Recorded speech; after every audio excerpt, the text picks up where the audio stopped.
Whoa, right. It's been a great week. Although I'm completely knackered. It was the World Cheese Awards.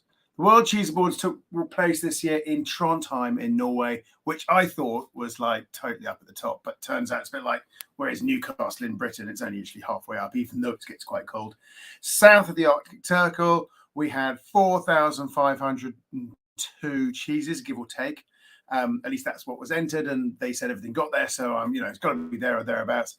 And for 2 days, I hosted it. It's such a pleasure. How many times? And what sort of job have I got? Hey, what am I going to do? I've got to travel the world, although I don't do it very often. I'm going to be honest. Travel the world and just be amongst cheese, talk to cheese people about the love of cheese. I mean, like, whew, what's not to like?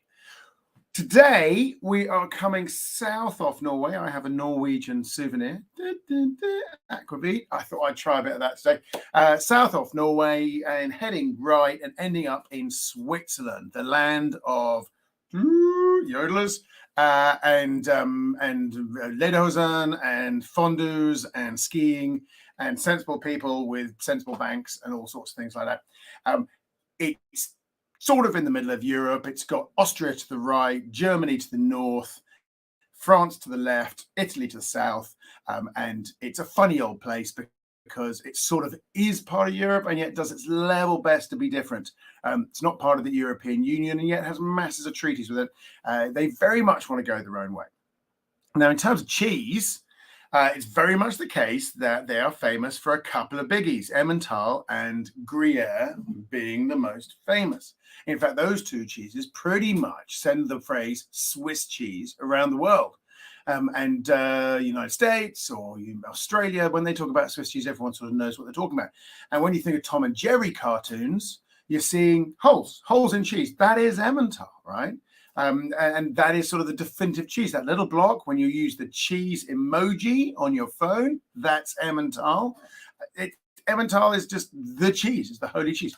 And I love it. When I was young, we used to have a cheese shop. Well, I didn't have a cheese shop. We used to go past a cheese shop up in Blaise in Scotland.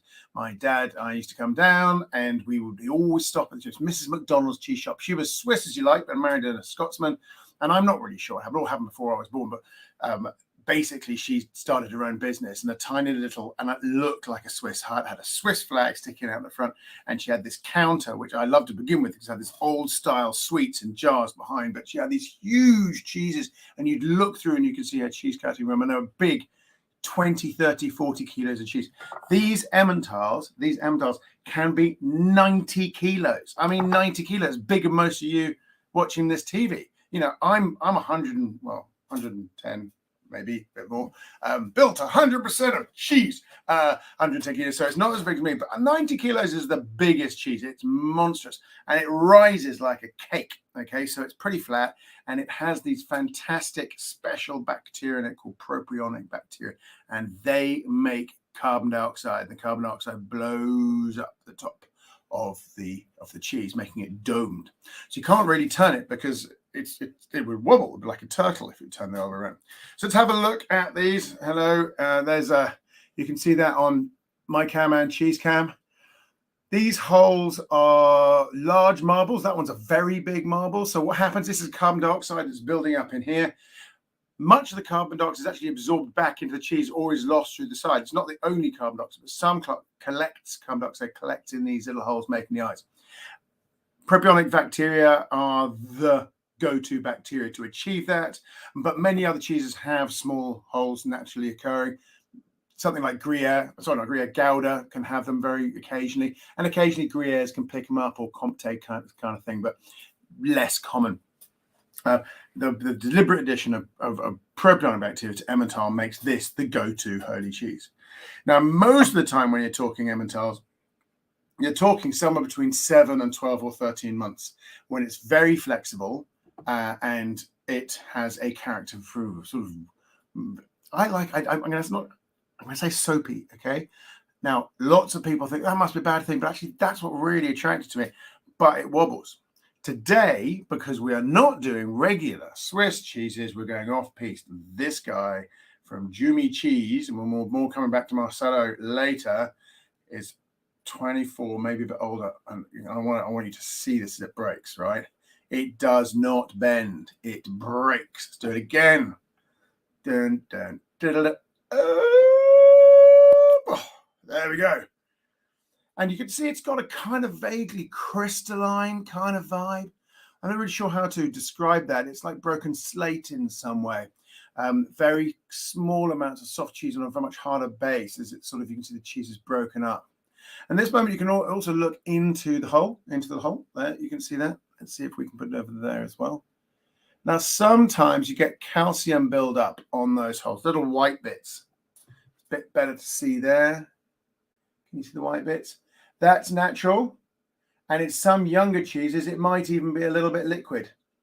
And that is a calcium residue, probably some sort of calcium salt that sorts itself out. Very similar to sometimes you would see calcium build up on the edges of cheddars that have been cloth wrapped. It's not cloth wrapped, bag wrapped, so that they form a little kind of I don't know what to call it.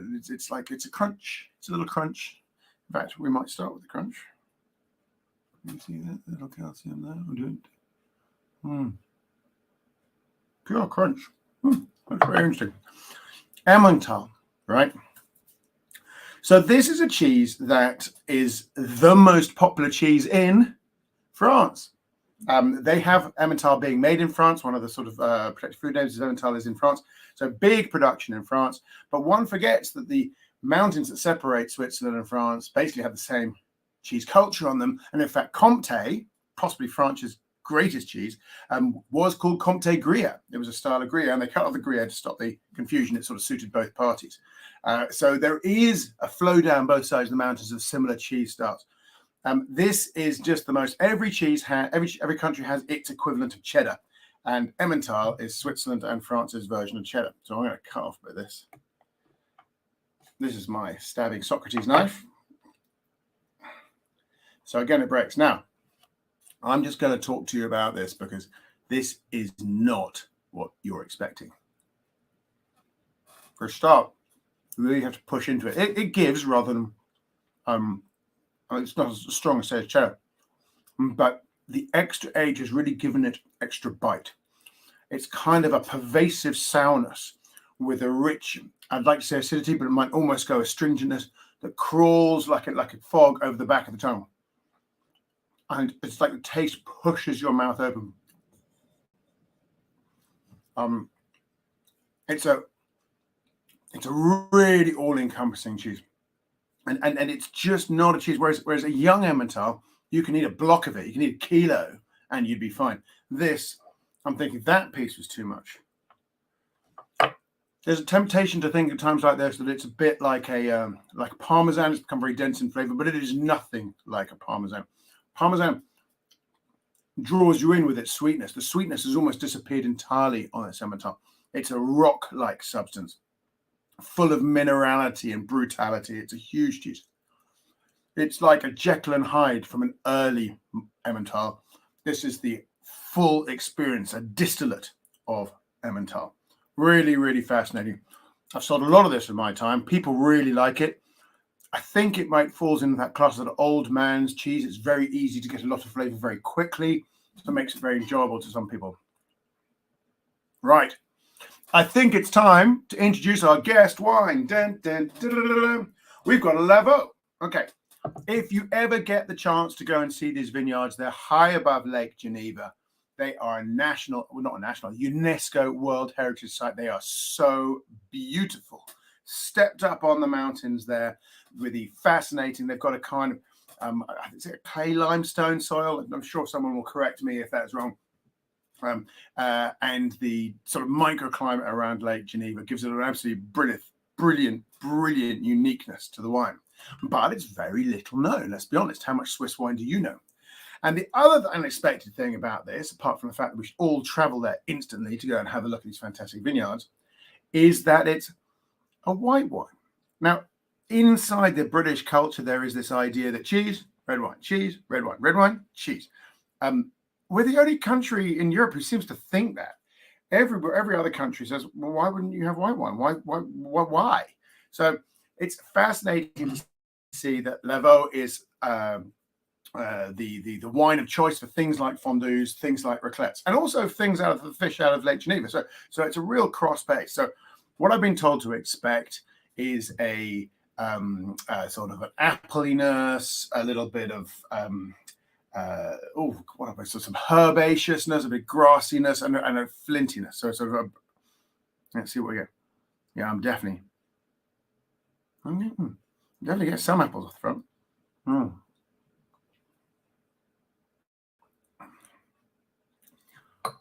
I'm not a wine guy, right? I love it. I have not studied it enough. Okay, I don't mean I'm not a wine guy. It's like I don't know, but every time I use one of these occasions to introduce myself to a new region, I think, oh, what was going to Sure, it's just another wine. You know, that's a sort of the rude boy at the back of my head. Go, it's just another wine. It doesn't matter. Just talk about it. It'll be fine. And then you taste it, and you go, Jesus, this really is an interesting new wine. Right. What's the golden rule of tasting wine and cheese? Put the cheese in first. Okay. I'm going to go down low. It's also got a kind of, it's not tannin, obviously, but it's something back of the throat that also has that trigeminal expression of power. Right. This is from one of the three big wineries, Blaise Duboux, pardon me, D-U-B-O-U-X. Sort of famous in Lavaux. It's a 2021, got a sort of light fizz, and it's really refreshing as well. It's kind of got a natural sort of mountain water vibe as well as the grape juice. Grape juice, that's the word I was trying to look for. Apple and grape juice, that's what this is really delivering for you. They talk about white wines being able to deliver on cutting through the creaminess and the fats of the cheese in a way that red wine doesn't so much, or doesn't so much of them. And the natural sort of combination of palate cleansing that you get from some of the sort of tree fruit, like apples, allows the wine to come and go in your, the cheese to come and go in your mouth. And that's totally what's happening here.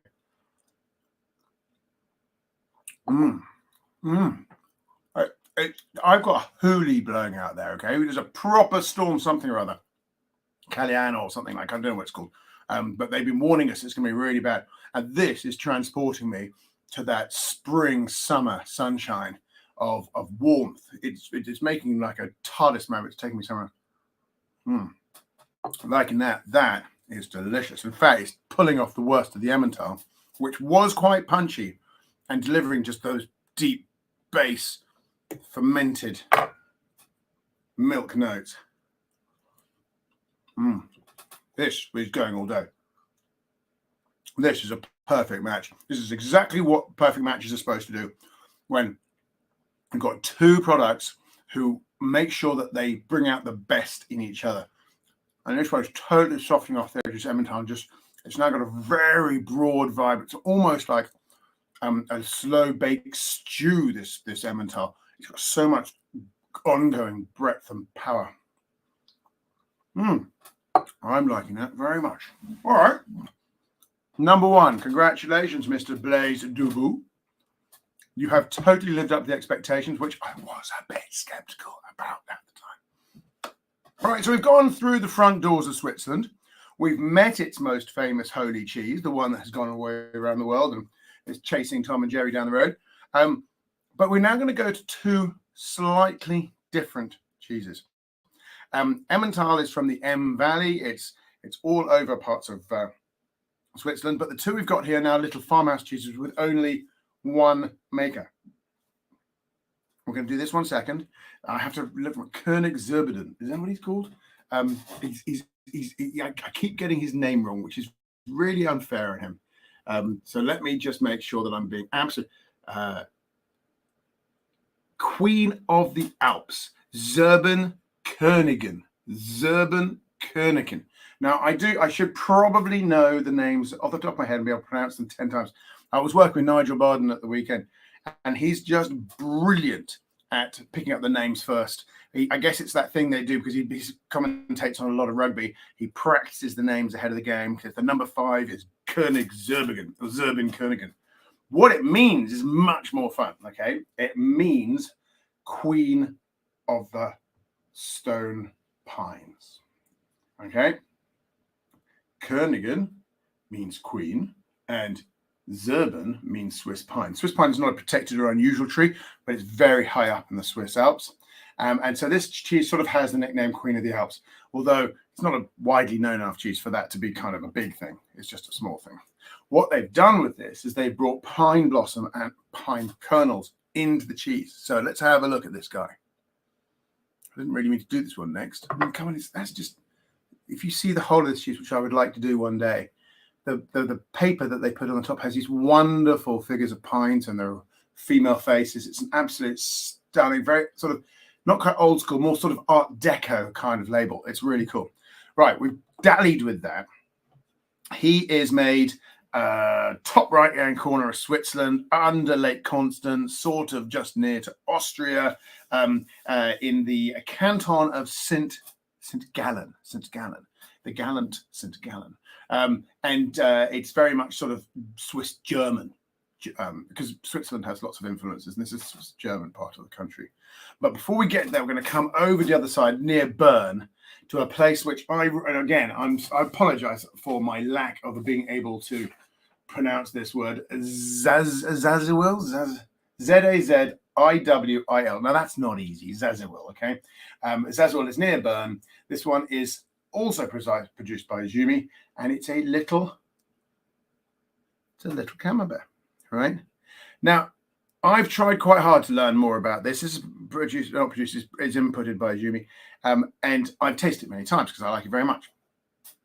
But what I've been trying to get the hold of is like, it's obviously implying that it's a washed rind cheese, okay? And it does have a stickiness, and it does have a washed rind meaty smell. So it probably is. But it also looks like it might have been coloured a bit. It's got quite a it's very orangey orange rather than that sticky gooey orange. So let's see this being cut. Okay.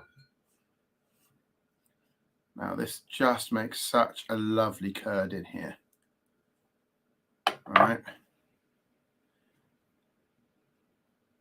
Now you think, is that firm? Is that gooey? Well, I can promise you that is gooey.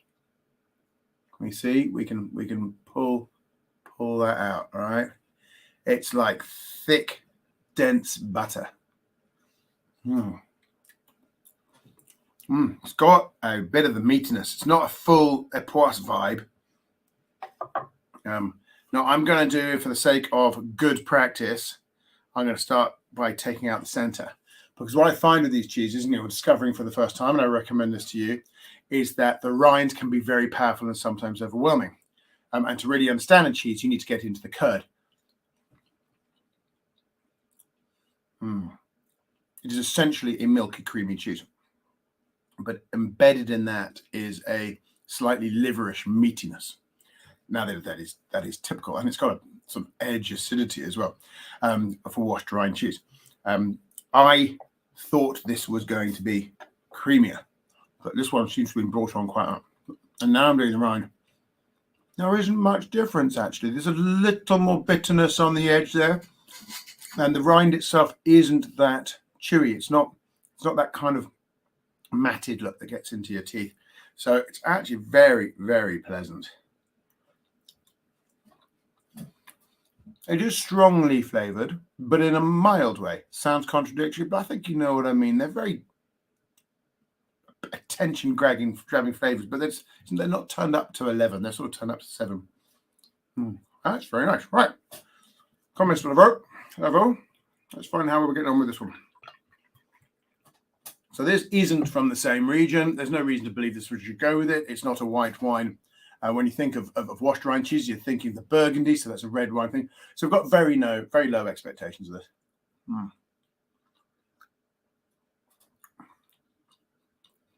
And it's a fail. Interesting. You can't predict this stuff. So the wine comes into the mouth, washes all the flavor of the cheese away. Completely washes it away. Some of it comes back when the wine is left.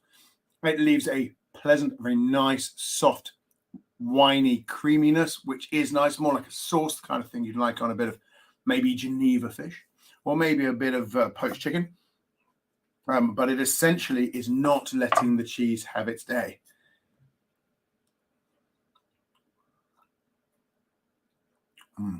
Just trying it again. The grape and apple notes come strongly through on the wine.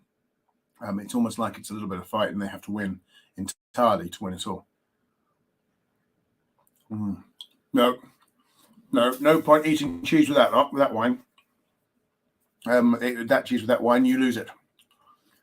Right, let's move on to our third cheese. Our little cluster of cheese here, all very tasty, and go back to our Zirben Konigan. Zirben Konigan. How do you think we should cut this? Should we just take it off the side here? There we go. So let's have a texture moment. Bum, bum, bum. So he's breaking. I'd say he's a little softer than the Emmental. Interesting enough, got little holes in there. Can we see that?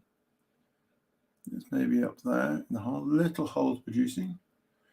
So we must have some carbon dioxide being produced, but also there are and they're very small. But we're also getting that blossom that's in there, the blossom and bits of the stone fir, the Swiss stone fir. Right. It's got a kind of funny texture, but I think that is really about the fact that it's really quite densely flavored.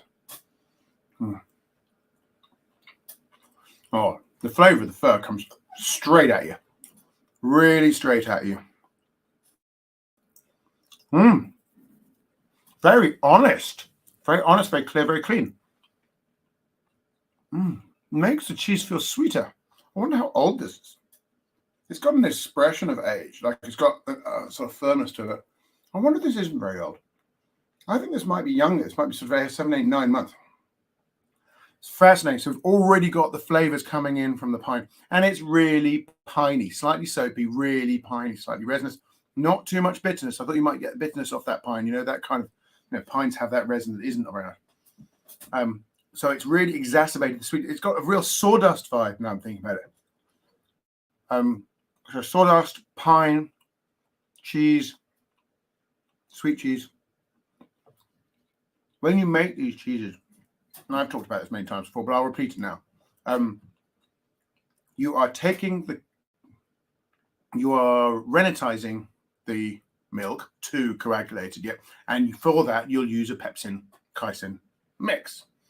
But when you take this cheese into the vat and you've cut the curd and you're now scalding it, you're taking it up possibly as high as 60 degrees, normally around 55 degrees centigrade. The chymosin and the pepsin are deactivated, right? They're turned off, maybe even broken. And what happens is, embedded in the milk, there is another rennet or another enzyme that breaks down proteins called plasmin. And plasmin does it in a different way to your chymosin and your pepsin. Chymosin and pepsin bring mostly savory style amino acids that really contribute to flavor. But the plasmin, which turns on at that sort of 50 degrees and plus, is much more a producer of sweet style amino acids, which are delicious, which is why all the alpine cheeses pretty much have a sweet edge to them. I mean, if you age it like this Emmental, it goes away because you've got something else going on, but you did have it. And this one, the sweet style is still very young, very evident. And it's just been blended beautifully with these pines. There's a real, I've said that word too many times. There's an authenticity about this cheese. This is not a fake flavored cheese where they've thrown the flavor into covering the poor quality of the cheese. This is really good. This is really delicious. Now, again, Geneva, Swiss, Germany, right under Lake Constance, not very close. So saying they come from the same country, therefore they should mix. This is why I bought my Aquafet, because I thought Aquafet might be better for this. But we'll give it a go.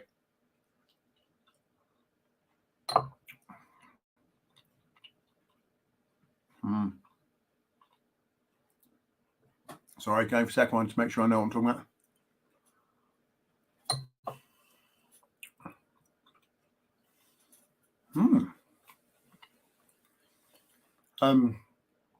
It transports it. Somehow the acidity of the wine is heightened, and the pininess of the pine flavors becomes more exaggerated and much closer to the pine needle smell rather than that soft wooden dry forest floor smell, which is where we were with the pine. We're now into almost like live pine. This is quite fascinating. It's like the resin. It's like to come back to life, this cheese. It's not rather the pine with it. That is good. That feels more foreign to me. I feel like speaking English over this cheese and this wine is an insult to it. That's so interesting. That's delicious. Completely different. I love it when you get a wine and cheese combination where something completely new. With the Emmental, it was very much the case of we softened the harsher elements of the Emmental, left the big, broad, beefy flavors that I really enjoyed. This one, we have completely tweaked the flavors and we've transported into this live pine forest vibe. I'm having more of that. I think I like this more than the Emmental. That's delicious. Right.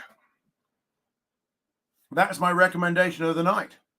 Zirben Konigan, Queen of the Alps or Queen of the Stone Trees, and Lavaux, 2010 from Blaise Duboux. Go try it out. Not easy to get hold of, but if it was all easy, everyone would be doing it. So go try it. Loving that. All right, before we do a bit of a wrap, we're just going to quickly do a speed tasting with some aquavit. I had a bit of a disaster when I was in Oslo airport. I was consumed by doing something amusing and completely missed my flight, which was not great. The upside of it was that I got some work done and it was all that, but one of the things that happened was I had to go from the international departure lounge through to the thing, pick up my luggage. No, I didn't. I got to buy a ticket, pick up a luggage. I went back 2 or 3 times. It was all a bit of a thing. A very nice Swiss person says to me, if you're going to do that, he was wearing a high-vis jacket. He must have been the sort of the maintenance jacketed group of people. He goes, if you do that, you're going to lose your bottle. Let me look after it. And I'm looking at this guy and I'm thinking, I don't know, what this is, 30 quid or something. I need to be on this flight more than anything. If I lose the bottle, tragic but true. And I thought, well, whatever. And so I go through, and honestly, I do have to go back through twice more to get all the stuff done and get my bags and then rebook a flight, and that cost me another 200 quid. It was not a good moment. And then when I do manage to get through, I'm now late to get on my second flight. So I'm rushing down there, and I get there, and there he is waiting for me. Right? He says, "Here's your bottle." He had gone and found the gate for the right flight and walked it down. I mean, like, what a nice man. So I am very well disposed towards Norwegians in general. But this bottle feels like a lucky bottle of aquavit. I don't know if you know aquavit. It is a classic spirit from Europe, which means it's either grain or potato based. So it's like a vodka. But the characteristic of aquavit is that it has the majority flavored by caraway, sometimes dill, most often caraway. Once you've got the caraway in there, you can start throwing any herbs you like in it. And they do. Let's not pretend that the Norwegians are novice drinkers. They are big drinkers. I know that. I've tried to drink them out. Right. So here's our caraway-based aquavit. I'm going out tonight to see Robert Plant in concert, which is quite funky. So let's see if it goes. I think I'll be in the right mood having this. It's much stronger.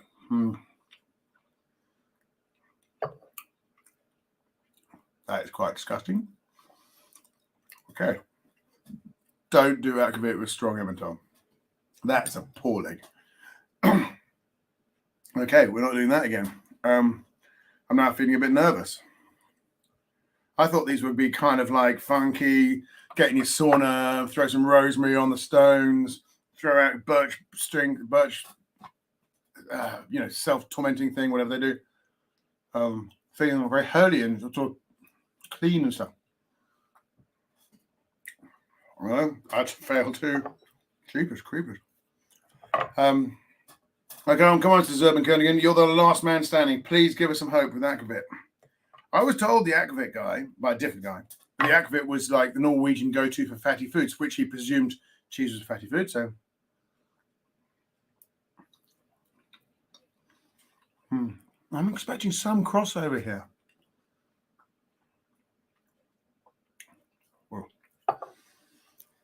Well, it's always good to be educated, even when things go wrong. Aquavit does not go with Swiss cheeses. You heard it here first. I don't know if that's ever been tested to its fullness in time, but I'm telling you, don't drink this.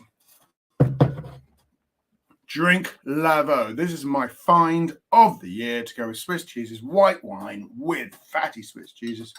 Oh, wrong one. That's mixing with mixing. That is delicious. So we're going back to the one I like most, and then I'll sign off. Right. From next week, we are going to be doing a different kind of presentation because I'm constantly evolving the cutting edge of cheese and videography. That's me. So I'm going to leave you, and I'll tell you what's coming soon by the various socials. In the meantime, enjoy, drink more cheese, and go out and buy yourself a bottle of... Oh, that feels like coming back to my safe space. Oh, so much nicer. Something probably I'll find out about that. Why is it not working? Right, I'm going to sign off. I love you all. Eat more cheese.